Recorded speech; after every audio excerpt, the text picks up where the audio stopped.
Qu'est-ce qui sépare une personne bienveillante d'un monstre? Moins que vous ne le pensez. La frontière entre le bien et le mal n'est pas un gouffre, mais un fil ténu, facilement brisé par des circonstances échappant à tout contrôle. De petites décisions, des pressions extérieures, ou même des moments de faiblesse peuvent déclencher des actes qui semblent impensables. Philippe Zimbardo appelait cela « l'abîme moral », une chute qui peut arriver à n'importe lequel d'entre nous, peu importe la solidité de nos valeurs. Prenons un exemple quotidien. Un employé exemplaire, sous la pression d'échéances impossibles, commence à blâmer ses collègues pour des erreurs. Ce n'est pas un méchant de film, mais une personne ordinaire, franchissant la ligne sans s'en rendre compte. Voilà le danger de la zone grise entre le bien et le mal. Tout le monde a le potentiel de commettre des erreurs graves lorsque les circonstances s'alignent défavorablement. Reconnaître cela est la première étape pour éviter de tomber dans l'abîme. Plus important encore, comprendre cette fragilité humaine nous rend vigilants. En acceptant que personne n'est à l'abri, nous commençons à observer nos actions avec plus d'attention. Les choix que nous faisons chaque jour, même ceux qui semblent insignifiants, façonnent la personne que nous devenons. Et comme nous allons le voir, l'effet Lucifer de Zimbardo est l'une des études les plus fascinantes sur la manière dont ce processus se manifeste dans la réalité. La perspective situationnelle remet en question l'idée que nous sommes intrinsèquement bons ou mauvais. Selon Zimbardo, le contexte qui nous entoure a un impact significatif sur nos décisions et comportements. Cela signifie que notre environnement peut activer le meilleur comme le pire en nous. Des situations de stress, de pression ou d'anonymat peuvent pousser des personnes bienveillantes à agir de manière qu'elles n'auraient jamais envisagée dans un autre contexte. Un exemple quotidien est le comportement sur la route. Une personne polie et gentille peut, sous l'effet du stress d'un embouteillage et d'un retard, crier ou agir de manière agressive envers d'autres conducteurs. Ce n'est pas qu'elle soit intrinsèquement mauvaise, mais le contexte façonne sa réaction. Ce même principe explique pourquoi, dans des situations extrêmes comme les conflits armés ou les crises humanitaires, des comportements apparemment inacceptables deviennent courants. Comprendre la perspective situationnelle ne signifie pas excuser les mauvaises actions, mais reconnaître que nous sommes tous influençables. Ce savoir nous rend plus attentifs à l'impact de notre environnement sur nos décisions et nous aide à créer des contextes qui favorisent des comportements positifs. Et, comme nous allons le voir, cela est confirmé de manière troublante par des expériences comme celle de Milgram, qui a révélé le pouvoir dévastateur de l'obéissance à l'autorité. L'expérience de Milgram est l'une des études les plus perturbantes sur le comportement humain. Réalisée dans les années 1960 par le psychologue Stanley Milgram, elle a montré jusqu'où des personnes ordinaires pouvaient aller pour commettre des actes cruels sous l'influence d'une autorité. Dans l'expérience, les participants croyaient administrer des décharges électriques à une autre personne chaque fois qu'elle donnait une mauvaise réponse. Sous la direction d'une figure d'autorité, 65% des participants sont allés jusqu'au niveau maximal de décharge malgré les cris de douleur entendus. Ce qui rend ces résultats si troublants, c'est que les participants n'étaient pas des méchants. C'étaient des citoyens ordinaires, dont beaucoup se sentaient mal à l'aise face à ce qu'ils faisaient. Cependant, la pression d'obéir à une autorité légitime les a conduits à ignorer leurs propres principes. Cette expérience révèle comment la combinaison de l'obéissance et de la distanciation émotionnelle peut transformer de bonnes intentions en actes inhumains. Milgram nous enseigne une leçon importante. Le mal ne dépend pas uniquement des intentions individuelles, mais aussi des systèmes qui encouragent l'obéissance aveugle. Reconnaître cette dynamique est essentiel pour résister à la pression de se conformer à ce que nous savons être mauvais. L'expérience de la prison de Stanford, menée par Philippe Zimbardo en 1971, est un exemple extrême de la manière dont le contexte peut façonner les comportements. Zimbardo a divisé des volontaires en deux groupes, gardiens et prisonniers, en simulant une prison dans une université. Ce qui devait être une étude de 2 semaines a dû être interrompu après seulement 6 jours, car les gardiens ont commencé à commettre des abus psychologiques et physiques sur les prisonniers, qui, à leur tour, sont devenus soumis ou révoltés. Ce qui est le plus choquant, c'est que tous les participants étaient des personnes ordinaires, sans antécédents de violence ou tendances autoritaires. Mais l'environnement, avec des uniformes, des règles strictes et l'absence de supervision extérieure, les a rapidement transformés. Les gardiens ont commencé à exercer leur pouvoir de manière oppressive, tandis que les prisonniers ont sombré dans le désespoir et l'apathie. Zimbardo a conclu que, dans certaines conditions, même des personnes bonnes peuvent devenir des agents du mal. L'expérience de Stanford est un avertissement sur l'importance de structures qui encouragent la responsabilité et l'humanité. Elle nous rappelle que, si nous ignorons les dynamiques de pouvoir et de déshumanisation, nous ouvrons la porte à des comportements destructeurs. Cette expérience met en lumière l'obéissance à l'autorité et comment elle peut nous conduire à justifier des actions que, dans d'autres circonstances, nous jugerions inacceptables. L'obéissance à l'autorité est une force puissante, souvent sous-estimée, qui peut pousser des personnes ordinaires à commettre des actes extraordinairement cruels. Comme l'a démontré l'expérience de Milgram, la présence d'une figure d'autorité légitime pousse beaucoup à ignorer leurs propres convictions morales. Cette tendance est encore plus forte dans les situations où l'individu croit que la responsabilité finale ne lui incombe pas, mais revient à celui qui a donné l'ordre. Dans la vie quotidienne, cela peut être observé dans les environnements professionnels, où des employés suivent des instructions éthiquement discutables parce que c'est la politique de l'entreprise, ou dans des contextes historiques, comme sous des régimes autoritaires, où des crimes de grande ampleur ont été justifiés comme une simple obéissance à des ordres supérieurs. L'obéissance aveugle déshumanise non seulement les victimes, mais aussi les auteurs, transformant des actes de cruauté en simples tâches. Reconnaître cette dynamique souligne l'importance de remettre en question les figures d'autorité et de maintenir une boussole morale personnelle. Il faut du courage pour défier le statu quo et dire « non » lorsqu'un ordre entre en conflit avec nos valeurs.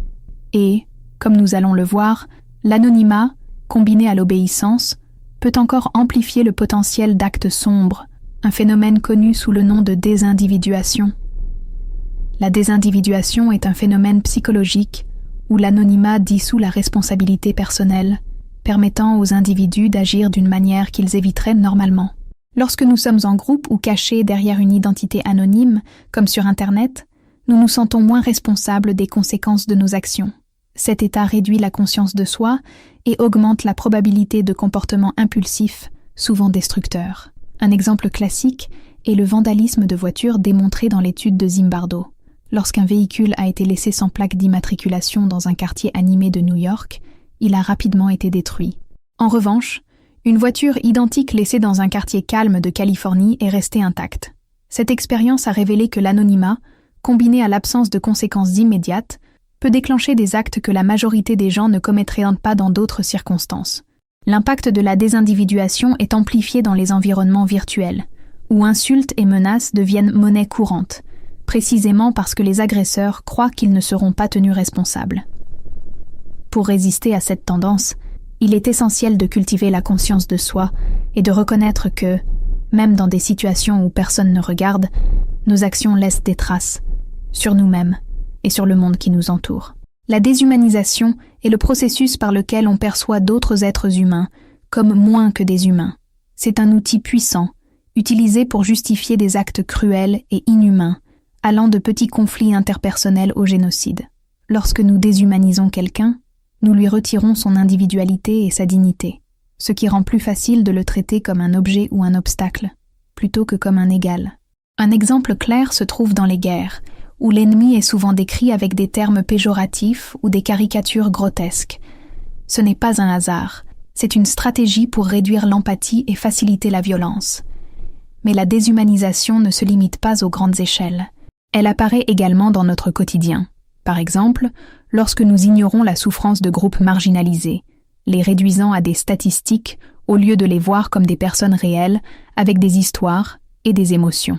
Reconnaître la déshumanisation est essentiel pour lui résister. Cela commence par remettre en question les récits qui réduisent les autres à des stéréotypes ou à des catégories.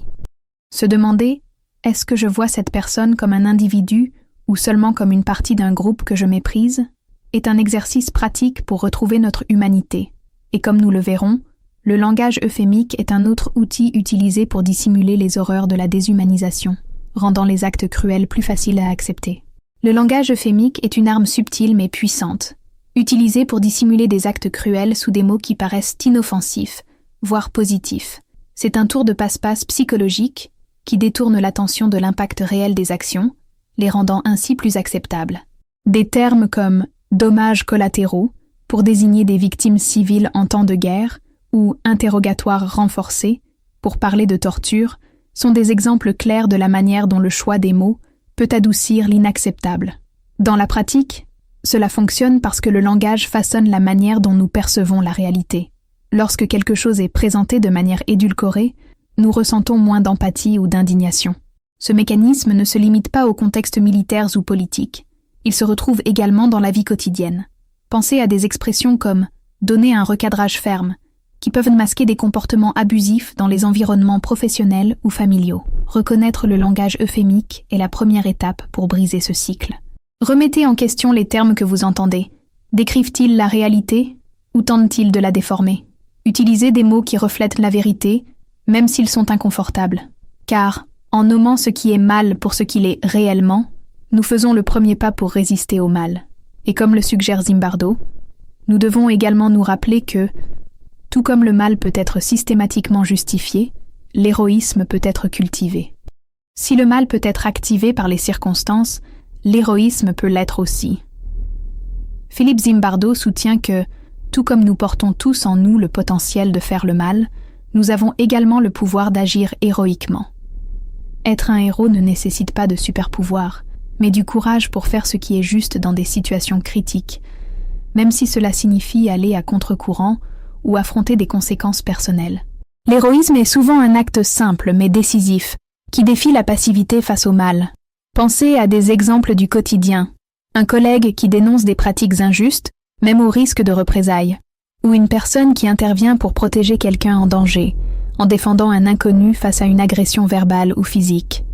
Ce sont des actes d'héroïsme moral, où une personne choisit consciemment de faire le bien, même lorsqu'il serait plus facile de rester silencieux ou de détourner le regard. Zimbardo nous rappelle que l'héroïsme n'est pas réservé à une élite. Il peut être cultivé par la pratique de valeurs comme l'empathie, la responsabilité et la volonté d'agir. De petits actes de courage au quotidien créent l'habitude de résister au mal et de choisir le bien.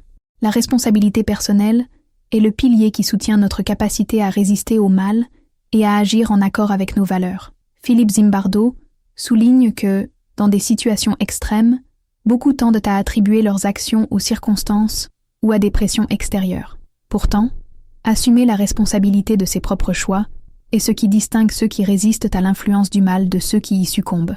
Imaginez un employé qui subit des pressions pour participer à des pratiques contraires à l'éthique dans son entreprise. Il pourrait justifier sa conformité en disant qu'il ne fait qu'exécuter des ordres, ou que tout le monde le fait. Cependant, la responsabilité personnelle exige qu'il reconnaisse l'impact de ses actions, même dans un contexte de pression. Cette prise de conscience pourrait être la première étape pour résister et, éventuellement, dénoncer la situation, quelles qu'en soient les conséquences.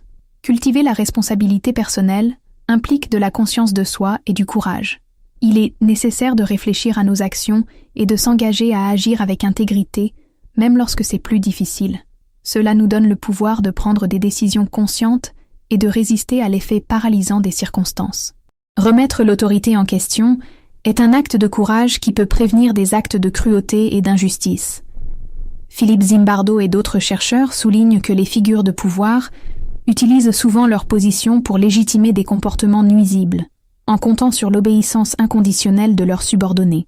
Cependant, le pouvoir ne se maintient que lorsqu'il n'est pas contesté. Ainsi, apprendre à questionner les ordres et les décisions, en particulier celles qui vont à l'encontre de nos valeurs, est essentiel pour résister au mal. Pensez à des cas historiques, comme les procès de Nuremberg, où de nombreux accusés ont prétendu ne faire qu'exécuter des ordres. Cette excuse reflète la tragédie d'une obéissance aveugle qui ignore la responsabilité morale individuelle. À l'inverse, il existe des exemples de personnes qui ont défié l'autorité, comme des soldats refusant d'exécuter des ordres illégaux ou des citoyens s'opposant à des régimes autoritaires, même au péril de leur vie. Ces actes montrent qu'il est possible et nécessaire de résister à une autorité injuste. Remettre en question l'autorité ne signifie pas être rebelle sans cause, mais réfléchir de manière critique avant d'agir. Un bon point de départ est de se demander « Est-ce juste ? Cet ordre ou cette décision est-elle en accord avec les valeurs que je défends ?» Lorsque nous apprenons à contester les figures de pouvoir de manière réfléchie, nous renforçons notre intégrité et inspirons les autres à faire de même. Cet équilibre entre soumission et résistance nous aide à comprendre la dualité de la nature humaine. La dualité humaine est une caractéristique inhérente à notre nature. Chacun de nous porte en lui le potentiel pour le bien et le mal, Carl Jung décrivait cela comme la coexistence de lumière et d'ombre dans la psyché humaine. Cette dualité n'est pas un défaut, mais une opportunité de choix. La reconnaître est essentielle pour agir en toute conscience et éviter que nos impulsions sombres ne dominent nos décisions. Un exemple concret de cette dualité est le dilemme d'aider ou d'ignorer quelqu'un en difficulté. Un jour, vous pouvez agir avec compassion et empathie. Un autre jour, vous pouvez privilégier votre propre confort et passer votre chemin. Cela ne fait pas de vous un saint ni un méchant, mais un être humain.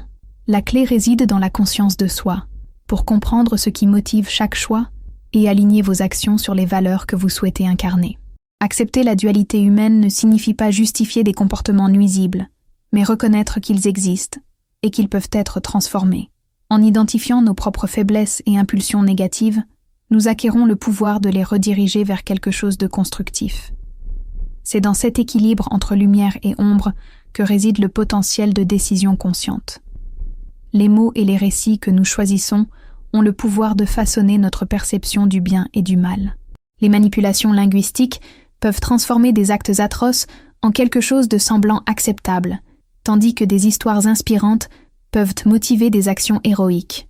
Comme l'a souligné Philippe Zimbardo, l'utilisation de termes édulcorés ou déformés, comme intervention militaire, au lieu de guerre, reconfigure notre moralité, rendant l'inacceptable plus tolérable.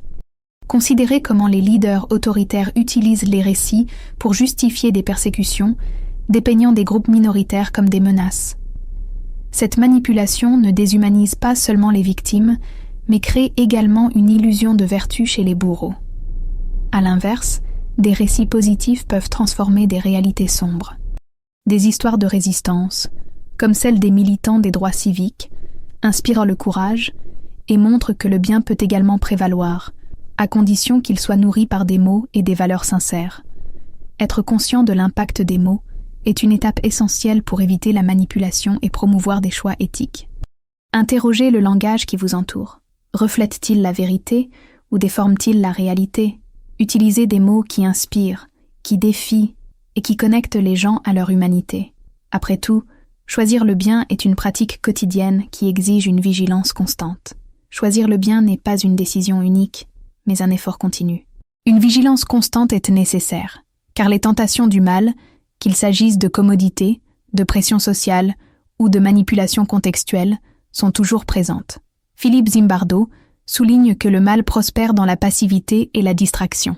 C'est pourquoi rester attentif aux petites décisions quotidiennes est ce qui nous maintient alignés sur nos valeurs et nous empêche de glisser vers des comportements nuisibles. Un exemple clair se trouve dans le milieu de travail, où des pratiques éthiques peuvent être négligées par commodité.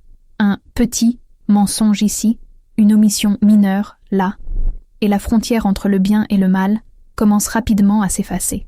Ce manque d'attention, même dans des actions apparemment insignifiantes, peut créer un effet domino, conduisant à des schémas de comportement plus larges qui contredisent vos principes. La vigilance constante nécessite de la conscience de soi et une réflexion régulière sur vos choix. Demandez-vous, est-ce en accord avec la personne que je veux être? C'est une habitude qui peut être renforcée par des pratiques comme tenir un journal ou discuter de vos dilemmes moraux avec des personnes de confiance.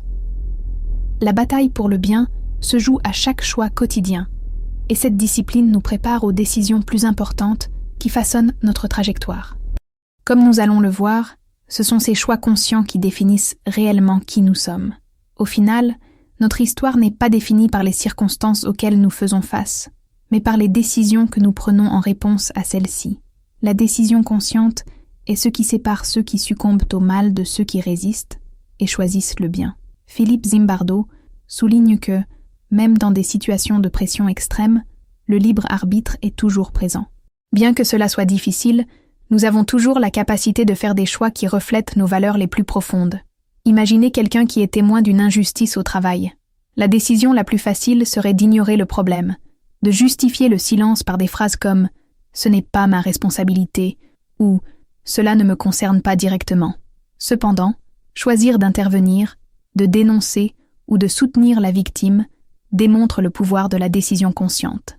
Ce choix n'est pas un acte isolé, mais un reflet du caractère et des principes qui façonnent la vie de cette personne.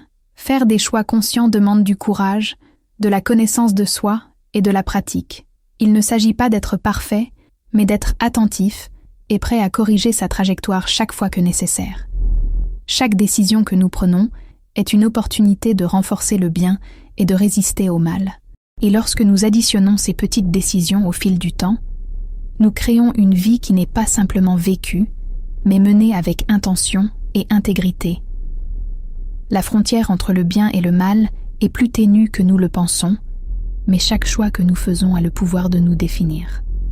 Reconnaître la dualité de notre nature, assumer la responsabilité et agir de manière consciente sont des étapes essentielles pour résister au mal et cultiver le bien. Rappelez-vous, le contexte peut influencer, mais c'est votre décision qui détermine qui vous êtes. Si ce contenu vous a plu, abonnez-vous à la chaîne et activez les notifications pour continuer à explorer des sujets comme celui-ci. Et partagez votre avis dans les commentaires. Quel point de cette vidéo vous a fait le plus réfléchir? Merci d'avoir regardé.